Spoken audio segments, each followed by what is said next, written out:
Dear friends, this video contains material that may be traumatizing to some viewers. Viewer discretion advised. It talks about graphic as well as sexual violence in the Bible. You have been warned. This winter 2023 Bible Exegesis exam in Presbyterian Church, U.S.A. required candidates to provide exegesis on Judges 19. And it caused an uproar throughout the Presbyterian denomination and forced that committee to publicly beg for forgiveness. Here you need to understand that Judges 19 is one of those nastier biblical passages. And here is my outline. An unnamed woman, a concubine of a Levite, a member of priestly caste, committed adultery and ran away to her native home in Bethlehem. The Levite traveled to bring her back to his home in Ephraim Highlands, but he was kept in Bethlehem for several extra days while being whined by his father-in-law. Eventually, and quite late in the day, he set for his home. In the late afternoon, they approached Jerusalem, roughly the middle of their return journey. But the Levite was hesitant to spend a night there because he did not trust the local pagan residents. You need to understand that Jebus, or Jerusalem, was still in the hands of pagan people. He therefore pressed on to reach Gibeah, which belonged to the Israelites, to the tribe of Benjamin. But when they came there, no one offered them hospitality for a night. Only one elderly resident returning from his work in the fields, an immigrant originally also from Ephraim, took them in for a night, while warning them sternly that it was not safe for them to spend the night outside. And indeed, during the night, the local bad boys threatened the Levite, and so his host offered his daughter and Levite's concubine, who were then gang-raped all night. In the morning, the Levite found his concubine with her hands on the threshold of that home. The Levite took her body home, where he dismembered her corpse, sent the pieces of her body to mobilize other Israelite tribes for a punitive campaign against the tribe of Benjamin for this atrocity they committed on a guest.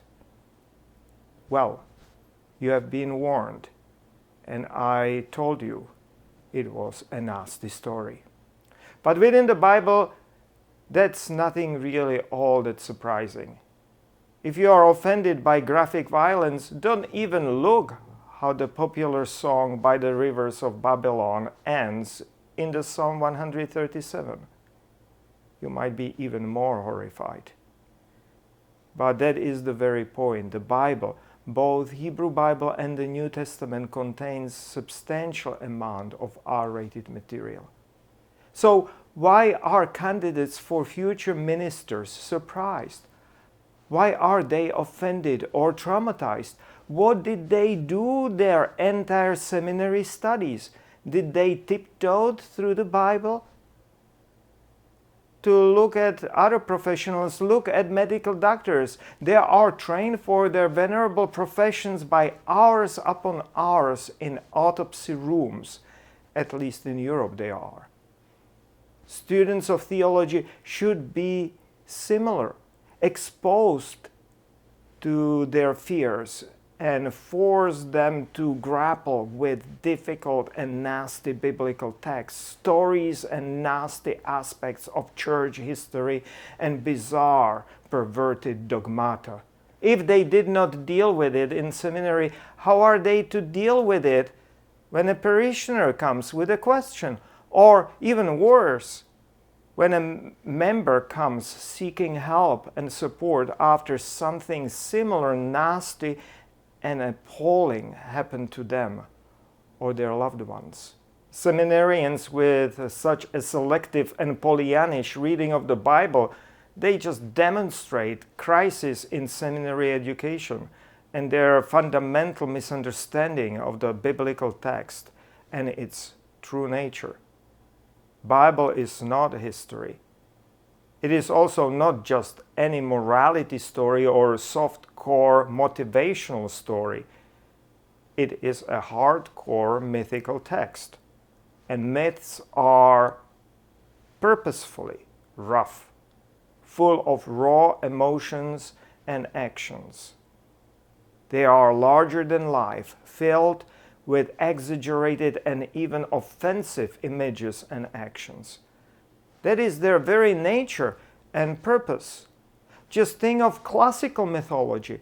Take, for instance, the myths of House of Atreus, Tantalus, Thyestes, Cassandra, Iphigenia. Similarly, in our religion, there is hardly a book in the Bible which would not contain proper and harsh R-rated material. And that is clearly something even some seminarians might not know about the Bible. Having said so, this Pride Sunday, I want to share with you a personal testimony how this nasty text from Judges 19 liberated me from my prejudices. That is the thing. Even this nasty mythical text has potential to teach and to liberate. Judges 19 jolted me, liberated me from my anti-LGBT prejudices 40 years ago.